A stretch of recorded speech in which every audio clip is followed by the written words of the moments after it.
میں اپنے بیٹے کو اپنے آنکھوں کے سامنے آگ میں جلتی ہوئی نہیں دیکھ سکتی، کیونکہ میں نے اس بیٹے کے لیے کتنی محنتیں کی ہے وہ میں جانتی ہوں، اس بیٹے کے لیے میں نے کتنی پریشانیاں اٹھائی ہے میں جانتی ہوں، اس لیے میں اپنے آنکھوں کے سامنے اپنے بیٹے کو آگ کے اندر میں جلتے ہوئے میں نہیں دیکھ سکتی۔ تو حضرت علقمہ کی ماں نے ان کو معاف کر دیا۔ ادھر علقمہ کے ماں کو معاف کرنا تھا، ادھر علقمہ کے زبان سے کلمہ جاری ہو گیا، ادھر علقمہ کے منہ سے کلمہ جاری ہو گیا۔ تو یہ ہوتی ہے ماں کی بد دعا۔ اپنے نبی علیہ الصلوۃ والسلام نے فرمایا اتقوا دعوت المظلوم فإنها تحمل على الغمام يقول الله عزتي وجلالي لأنصرنكم ولو بعد حين۔ اے لوگوں ڈرو مظلوم کے بد دعا سے، اے لوگوں ڈرو مظلوم کے بد دعا سے۔ جب مظلوم کی دل سے ایک آہ نکلتی ہے، ان کے دل میں جب ٹھیس اور تکلیف پہنچتی ہے تو یاد رکھنا فإنها تحمل على الغمام، آسمان اور زمین کے بیچ میں جتنی ساری چیزیں ہوتی ہیں وہ ساری کی ساری چیزیں بالکل خلا ہو جاتی ہے، اور وہ مظلوم کی آہ ڈائریکٹ اللہ تبارک و تعالیٰ سے جا کر کے ملتی ہے۔ وہ ساری چیزیں بیچ میں جتنی چیزیں آڑ ہوتی ہیں وہ ساری آڑ والی چیزیں ختم ایک طرف ہو جاتی ہے، اور مظلوم کے دل سے جو تکلیف دہ والی ایک آہ نکلتی ہے وہ آہ اللہ تبارک و تعالیٰ سے ڈائریکٹ جا کر کے ملتی ہے۔ فإنها تحمل على الغمام يقول الله عزتي وجلالي۔ اس وقت اللہ تبارک و تعالیٰ مظلوم کے دل سے جب ایک آہ نکلتی ہے فلا تو اللہ تبارک و تعالیٰ اس وقت کہتے ہیں فإنها تحمل على الغمام يقول الله عزتي وجلالي، يقول الله عزتي وجلالي۔ اس وقت اللہ تبارک و تعالیٰ کہتے ہیں اے میرے بندے میں اپنی عزت کی قسم کھاتا ہوں، میں اپنی کبریائی کی قسم کھاتا ہوں، یقول اللہ عزتی وجلالی، میں اپنی بزرگیت کی قسم کھاتا ہوں، وجلالی لانصرنکم ولو بعد حین، اے میرے بندے میں تیری مدد کروں گا، ضرور بھی ضرور مدد تیری مدد کروں گا، ولو بعد حین، اگر چاہے تھوڑی دیر میں ہی کیوں نہ ہو۔ اے میرے بندے تو گھبرانا، اے مظلوم بندے تو گھبرانا، مظلوم بندوں کے ساتھ میں خدا ہوتا ہے، لیکن مظلوم کے آہ کو سننے والا بھی خدا ہی ہوتا ہے۔ مظلوم کے آہ کو سننے والا ظالم کو پتہ نہیں چلتا کہ میں کس کے ساتھ میں ظلم کر کے آیا ہوں اور مظلوم کے دل سے کیا نکلتا ہے۔ انہیں ظالم کو یہ معلوم نہیں ہے کہ میں نے کسی مظلوم کے اوپر ظلم کر کے آیا ہے تو مظلوم کا کانٹیکٹ کس سے ہے، مظلوم کے دل کی آہ کون سنتا ہے، اس ظالم کو یہ معلوم نہیں۔ وہ ظالم تو یہ سمجھتا ہے کہ میں اس کے اوپر ظلم کر کے آ چکا، کون دیکھتا ہے میرا، کون کیا بگاڑ لے گا۔ وہ اس گھمنڈ میں اس تکبر میں جاتا ہے، لیکن اسے یہ معلوم نہیں ہے کہ وہ مظلوم کی آہ کو سننے والا وہ کتنا بڑا حکم الحاکمین ہے، وہ کتنا بڑا بادشاہوں کا بادشاہ ہے، اسے یہ معلوم نہیں ہے۔ جبکہ اللہ تبارک و تعالیٰ اس مظلوم کی آہ کو سن کر کے اللہ نے کہہ بھی دیا اے میرے بندے یاد رکھنا میں تیری ضرور بھی ضرور مدد کروں گا، ولو بعد حین، حین کے معنی وقت کے آتے ہیں، ولو بعد حین، اگر چاہے تھوڑے دیر میں ہی کیوں نہ ہو، چاہے تھوڑے دیر میں ہی کیوں نہ ہو۔ اے میرے بندے یاد رکھنا میں چاہوں تو ہفتے میں بدلہ دے دوں، چاہوں تو مہینے میں بدلہ لے لوں، چاہوں تو میں سال بھر میں بدلہ لے لوں، ولو بعد حین فلا تقول اللہ عزتی ولا فإنها تحمل على الغمام يقول الله عزتي وجلالي لأنصرنكم ولا بعد حين۔ اللہ نے اپنی کبریائی کی قسم کھا لیا، اپنی بزرگیت کی قسم کھا لیا، اب وہ جب چاہے بدلہ لے سکتا ہے، لیکن مرنے سے پہلے اس کا بدلہ لے کر کے اللہ تبارک و تعالیٰ اسے دکھائے گا۔ اس لیے اپنے ماں باپ کے ظلم کرنے سے بچو اور اپنے آپ کو بھی بچاؤ، ماں باپ کے اوپر کبھی بھی ظلم نہ کرنا۔ آج زیادہ تر یہ شکایتیں آتی ہیں کہ ہمارا بچہ جو ہے بدتمیزی کرتا ہے، گریبان میں ہاتھ ڈالتا ہے، گالی گلوچ کرتا ہے، اس کی وجہ کیا ہے؟ اس کی سب سے بڑی وجہ یہی ہے کہ ہم نے اپنے بچوں کو دین کے تعلیم سے دور رکھا۔ مفتی سید احمد صاحب پالن پوری دارالعلوم دیوبند کے شیخ الحدیث تھے، اس دنیا سے رحلت فرما چکے ہیں،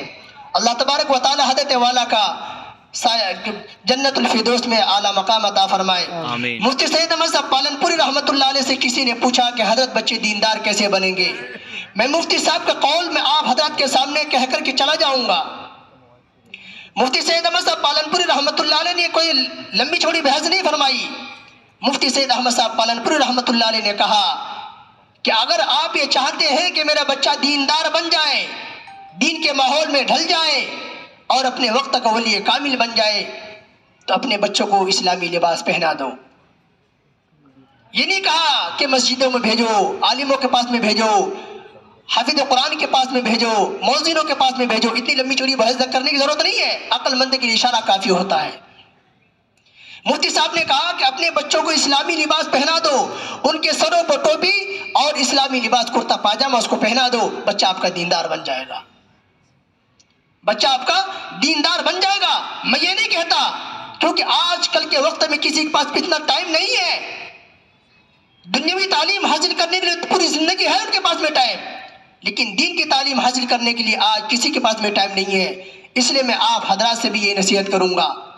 میں یہ نہیں کہتا کہ آپ اپنے بچوں کو جو مسجدوں میں بھیجو، مدرسوں میں بھیجو، لیکن یاد رکھنا ایک چیز ذہن میں بیٹھا کر کے لے جائیں آپ لوگ، ایک بات یاد رکھنا، کل قیامت کے دن آج اگر اس دنیا میں ہم نے اس دولت کے نشے میں آ کر کے اور دولت کے لالچ میں آ کر کے ہم نے اپنے بچوں کو اگر دین کی تعلیم سے آراستہ اور پیراستہ نہیں کیا، دین کی تعلیم ہم نے اپنے بچوں کو زندگی میں نہیں دیا، کل قیامت کے دن یہی بچے آپ کسی بھی عالم دین سے پوچھ سکتے ہیں، کسی بھی عالم دین سے آپ رابطہ کر لیجئے گا، کل قیامت کے دن یہ بچے، آپ نے اگر اس دنیا کے اندر میں ان بچوں کو دولت نہیں دیا تو یہ اتنے افسوس نہیں کریں گے، ان کے لیے آپ نے جائیداد وراثت نہیں چھوڑ کر کے گئے، یہ بچے افسوس نہیں کریں گے، لیکن آپ نے اگر ان کو دین کی تعلیم نہیں دی، کل قیامت کے دن میدان محشر میں سب کے سامنے گریبان پکڑ لے گا، اپنے والدین کے گریبان کو پکڑ لیں گے اور پروردگار عالم سے وہ کہیں گے، اے رب العالمین، میرے والدین نے میری اس دنیا کے اندر میں دنیاوی زندگی میں میرے لیے دولت کو چھوڑ دیا، میرے لیے دولت کو چھوڑ کر کے آئے، میرے لیے جو ہے جائیداد چھوڑ کر کے آئے، وراثت کو چھوڑ کر کے آئے، اے رب العالمین میرے والدین سے پوچھو تو صحیح، انہوں نے دین کی تعلیم مجھے سکھایا، قرآن پاک کی تعلیم ہم کو سکھایا، قرآن مجید پڑھنے کے لیے سکھایا، ان سے یہ تو پوچھو، ان کا مجھے بدلہ چاہیے۔ کل قیامت کے دن وہی والدین میدان محشر کے سب کے سامنے گریبان کو پکڑ لیں گے، اس وقت کون کیا جواب دے گا؟ میں زیادہ لمبی چوڑی بحث نہیں کروں گا، آپ لوگ اشارے میں سمجھ، کوئی بھی نہ سمجھ نہیں ہے، الحمدللہ آج کل کے وقت میں سب سمجھتے ہیں، سب دین کے بارے میں جانتے ہیں، لیکن یاد رکھنا قرآن پاک کو صحیح سے پڑھنے کے لیے سیکھو۔ آج ہماری یہ حالات ہے کہ اگر محلے میں کسی کے انتقال ہو جائے یا محلے کے مسجد اچانک کہیں چلے جائے، کسی کا انتقال ہو جائے، کوئی مرد قلندر یا مرد مجاہد ایسا نہیں ہے، محلے میں سے کوئی آدمی کھڑے ہو کر کے جنازے کو نہلا دے یا کفن دفن دے دے یا نماز جنازہ پڑھا دے یا نکاح وغیرہ پڑھا دے یا بچوں کے کانوں میں اذان دے دے، نہیں ہے۔ اس لیے اپنے بچوں کو دین کی تعلیم، اتنی دین کی تعلیم سکھائیں کہ وہ حرام اور حلال کا تمیز کر سکے، حرام اور حلال کے بارے میں ان کو پتہ چلے، ماں باپ کا ادب احترام کے بارے میں پتہ چلے کہ ماں باپ ہمارے لیے کتنی محنت کرتے ہیں اور والدین کے کیا مقام ہے۔ اس لیے اپنے بچوں کو دینی ماحول میں ڈھالو، دینی تعلیم سکھاؤ۔ آج آپ کے سامنے آپ کے مسجد کے امام قاری محمد سلمان صاحب، ان کے بھی نعت کو آپ لوگوں نے سنا،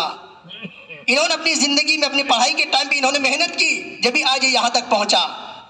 تو آپ لوگ ان کی قدر کریں، یہ آپ کے مسجد کے امام ہیں، آپ ان کی قدر کریں۔ اور محلے کے تمام فرد سے میں یہ کہوں گا کہ محلے کے جتنے بھی افراد ہیں سارے کے سارے جو ہے اپنے بچوں کو مسجد میں جو ہے پڑھنے کا ماحول اور دینی ماحول بنوائیں۔ کل قیامت کے دن انشاءاللہ یہی بچے جو اپنے وقت کے بہت بڑے خطیب ہوں گے، جو اپنے وقت کے قاری طیب صاحب حکیم الامت بنیں گے، جو اپنے وقت کے حکیم مولانا اشرف علی تھانوی رحمۃ اللہ علیہ بنیں گے، مولانا رشید احمد گنگوہی رحمۃ اللہ علیہ اپنے وقت کے بہت بڑے بزرگ تھے، 22 سال تک کبھی بھی اس کی تکبیر اولیٰ فوت نہیں ہوئی، 22 سال تک کبھی بھی ان کی تکبیر اولیٰ فوت نہیں ہوئی۔ آج ہمارے اور آپ کے حالات دیکھ لیجئے کیا ہے کہ مسجدوں میں اذان ہو رہی ہے، ہمارے گھروں پہ گانا چالو ہے، پھر یوں کہتے ہیں کہ ہمارے گھروں میں برکت نہیں ہوتی، محنت کرتے ہیں برکت نہیں ہوتی۔ حضرت عمر بن خطاب رضی اللہ تعالیٰ عنہ کے دور میں صبح فجر ہی کے وقت میں تہجد کے وقت سے قرآن پاک کی تلاوت کی آوازیں آتی تھی۔ حضرت عمر بن خطاب رضی اللہ تعالیٰ عنہ جب راتوں میں پہرا دیتے تھے، گلیوں میں جب راتوں میں پہرا دیتے تھے تو گھروں سے قرآن پاک کی تلاوت کی آوازیں آتی تھی۔ اور آج ایسا وقت آ گیا ہے کہ فجر کا وقت شروع ہونے سے پہلے گھروں سے گانے بجانے کی آوازیں آتی ہے، تو بتاؤ جو اللہ تبارک و تعالیٰ کی جس وقت رات کے آخری عشرے میں خود اللہ تبارک و تعالیٰ یہ آواز لگاتے ہیں کہ ہے کوئی میرا بندہ جو مجھ سے مانگے میں اس کو عطا کروں گا، میرے بندے نیند سے بیدار ہو کر کے مجھ سے مانگے میں ان کو عطا کروں گا، ایسے وقت میں جب مسلمان گانے بجائیں گے تو بتاؤ اللہ کی رحمتیں کہاں سے آئے گی؟ اللہ کی رحمتیں ہمارے اوپر کہاں سے نازل ہوگی؟ اس لیے اپنے بچوں کو دینی تعلیم سکھائیں اور اپنے بچوں کو دینی تعلیم سے آراستہ و پیراستہ کریں۔ آج مسلمانوں کے بچوں قرآن پاک کی تعلیم سے کوسوں دور ہے۔ قرآن پاک کا سیکھنا اور سکھانا بہت ضروری ہے۔ آج اگر یہ بچے قرآن پاک پڑھنے کے لیے نہیں سیکھیں گے، اجے قرآن مجید پڑھنے سے اگر دور رہ گئے تو آج ہم اپنا حل اللہ تبارک و تعالیٰ اپنے مسئلے کا حل اللہ تبارک و تعالیٰ سے کیوں نہیں کروانے پاتے ہیں؟ اس کی سب سے بڑی وجہ یہی ہے کہ ہم قرآن مجید کو صحیح طریقے سے پڑھنے ہی نہیں جانتے۔ پانچوں ٹائم کی نماز پڑھتے ہیں، اللہ کے سامنے ہاتھ اٹھاتے ہیں، اللہ سے دعا مانگتے ہیں، اس کے بعد میں بھی پھر ہم یوں کہتے ہیں کہ ہماری دعائیں قبول نہیں ہوتی، اس کے بعد میں پھر ہم یوں کہتے ہیں کہ ایسا لگتا ہے کہ اللہ تبارک و تعالیٰ ہماری دعا کو نہیں سن رہے ہیں۔ نہیں، یہ ہماری اور آپ کی سوچ میں فرق ہے۔ وہ سنتا سب ہے، وَمَا اللَّهُ بِغَافِلٍ عَمَّا تَعْمَلُونَ، اللہ تبارک و تعالیٰ تمہارے کیے ہوئے اعمال سے غافل نہیں ہے، وہ ہر ایک چیز کو دیکھتا ہے، وہ ہر ایک چیز کو سنتا ہے، وہ ہر ایک چیز کو سننے پر قادر ہے۔ اللہ تبارک و تعالیٰ ہم یہ نہ سمجھیں کہ ہم اگر کوئی چیز دروازہ بند کر کے کنڈی اندر سے لگا کر کے کوئی کام کرتے ہیں تو پروردگار عالم نہیں دیکھتے ہیں، وہ ہر چیز کو دیکھتا ہے۔ ہم اس غفلت میں ہیں اور اس ناواقفیت میں ہیں کہ اللہ نہیں دیکھ رہے ہیں، وہ ہر ایک چیز کو تمہارے ہر کیے ہوئے اعمال سے وہ واقف ہے، تمہارے ہر کیے ہوئے اعمال سے وہ جانکار ہے، وہ ہر ایک چیز کو جانتا ہے۔ ہم یوں سمجھتے ہیں کہ اللہ تبارک و تعالیٰ نہیں جانتے ہیں، ایسا نہیں ہے۔ اس لیے ہم جب قرآن مجید کو صحیح طریقے سے پڑھنے کے لیے سیکھ لیں گے، اللہ تبارک و تعالیٰ کے سامنے ایک بار ہاتھ اٹھا کر کے دعا مانگیں، اللہ معاف کر دیں گے۔ پہلے صحابہ کرام رضوان اللہ تعالیٰ علیہم اجمعین اللہ تبارک و تعالیٰ اپنے مسئلے کا حل اللہ تبارک و تعالیٰ سے کیسے کروا لیتے تھے؟ 2 رکعت نفل پڑھتے، قرآن مجید پڑھتے، اللہ کے سامنے دعا کے لیے ہاتھ اٹھاتے، ان کی دعائیں قبول ہو جاتی، ان کا کام بن جاتا۔ کیوں؟